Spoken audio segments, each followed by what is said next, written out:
Welcome to Business Connection. I'm Liz Spencer. We have a wonderful guest in studio today. It's Holly Katko, and she's president of UConnect. Hi, Holly. Hello. So welcome back. We've met before. We've had you on the show before. Yeah. You're wonderful. Thank you. Tell me a little bit about what UConnect is and how you've got it all together. Yeah, great. Yeah, UConnect, I actually started the company 16 years ago. Wow. And a great company. What we do is we help people get to the next level in their lives. And how we do that is by offering business workshops, whether it's in sales or management, customer service, negotiation skills, anything to really help people get to that next level. We typically focus on businesses, but we also do it for individuals as well. That's great. I think sometimes we don't think that we should seek coaching. We give coaching to our kids. Yeah. You know, we do weight training. We have personal trainers there. But, you know, when it comes to our own business or maybe something in our own lives, we don't think about that. So, Holly, I'm glad you're thinking about that for us. Right. We need somebody helping us out that way. Now, today we wanted to talk a little bit about sales. Right. And I often think that we don't think enough about sales. Right. So tell me about, you wanted to talk about high gain questions and high gain sales. Right. What does that mean? Well, when we talk about sales, one of the things that I think is so important is first and foremost that we have a very good construct of what we're going to be talking about in sales. So before you go out and talk to anyone, it's so important that you have a nice, strong base, meaning that you've done all of your research that's important in that particular case. So whether you're talking to an individual or if you're talking to a business, to make sure that you fully understand what that person is about and what that company is about. So researching LinkedIn, Twitter, Facebook, their blogs, the website.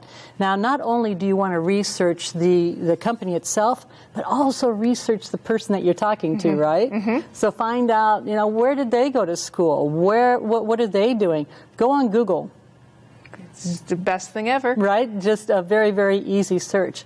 Now, when you're doing that, you're going to find out all sorts of great information about that individual and also about the company. And what you want to do is you want to make sure that you're going to develop what's called high-gain questions to make sure that you're really finding out about that person and their company. And high-gain questions are those questions that a person actually has to sit and they have to think about it. They have to think, okay, so... yeah, you know, that's an interesting question. I really need to dig deeper in my mind and about my company to find out the answer to that. And those questions are specific to your product and to your services. They begin with who, what, when, where, why. Tell me about, right? All those very simplistic things. Who sounds very simple. So, you know, who do you work for? It can be to... not only who do you work for, meaning, you know, who's your boss, right. But also, why did you get into this profession? You know, why are you in the position that you're in? Where do you want to go next? So always start your high-gain questions with the individual that you're talking to. You might think, well, you know what, you want to talk about the company. You want to talk about their need. Well, actually, what you want to do is start by talking about the individual. And then I usually draw a pie chart, and it starts with that first connection. Developing high-gain questions, not only for during that particular meeting, but when you met them. You know, maybe you met them at a great networking event. At that networking event, you should have had some wonderful high-gain questions that you're going to ask your prospects to find out if they were really going to be a good match for you.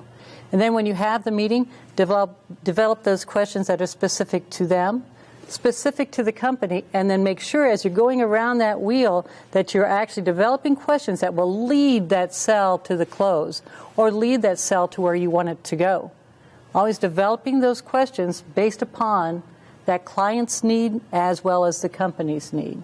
That's what makes the difference. Well, I couldn't agree more with you, and I think we often forget about the individual, and we just want to sell that product. Right. Because the method that you described, which is successful, that takes some time. It does. It's not. I think lots of us walk in and think, "Well, Holly, you're going to buy this great piece of paper," and you're like, "No, I'm not. I don't know who you are." Right. Trust. Right. Right. Exactly. Trust. If you don't have trust, you have nothing. That's right. And how do you? That's part of a strategy. How do you decide what strategy is going to work? Does it differ from client to client? Oh, certainly. Yeah, absolutely. And that's why you want to always listen. Don't just continue to ask them lots and lots of questions, but stop and listen you should actually be speaking only 20% of the time.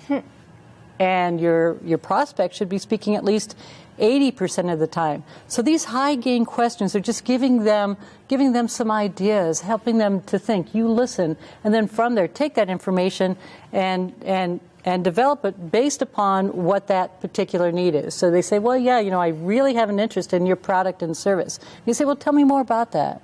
Why do you have an interest? What is it that you're doing now? And it's great if they're already utilizing your service with someone else. It means that they truly do have a need. And why are they using someone else instead of you? And what can you do to actually make a difference? I think also one of the things that's important is to always assume that you're going to be selling that particular individual. The assumptive sales process is the strongest sales process in the world. And why do you think that is? I don't know. I'm anxious to learn, though. Yeah. Yeah, right. Yeah. So the assumptive sales process, the reason why it's the strongest is because you are assuming that they are going to be purchasing from you. So before you walk in that door, you roll your shoulders back, you stand a little bit taller, you show that confidence. Do I look a little bit more confident than I did before? Right. I guess it goes back to the idea of never saying, a no is not a no, it's just maybe not right now. Yes, exactly. And if it's not right now, why is that? Don't just let it go with that. A lot of times we say, we get that first no, and it's like, oh, I have really no interest in what it is that you're offering. It's like, I get it, I understand. So tell me, what is it that you are doing now? How can I make a difference in your life? So the mission of our company is service above self.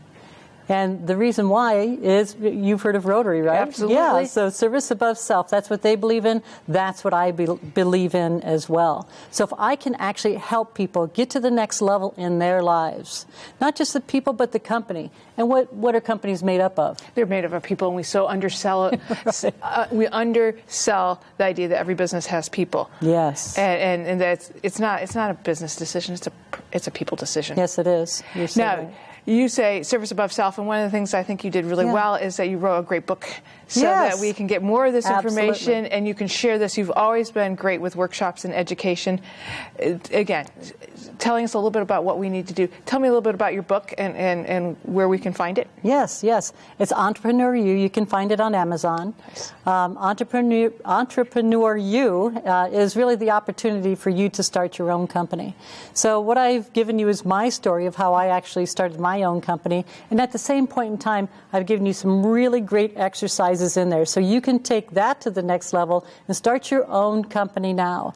It's so important that you start. Mm-hmm. And my biggest message in Entrepreneur You is that you need to do it now. So start your company now. Don't wait.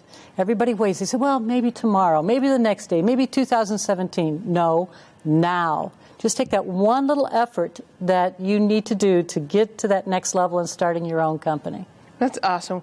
Well, Holly, I think people should take that initiative, and if they're wanting to go to that next level, I think they need to reach out and contact you now. And so thank you so much for stopping by. So much, always Liz. Great to see you and talk to you. We're going to be right back with more Business Connections. Stay tuned.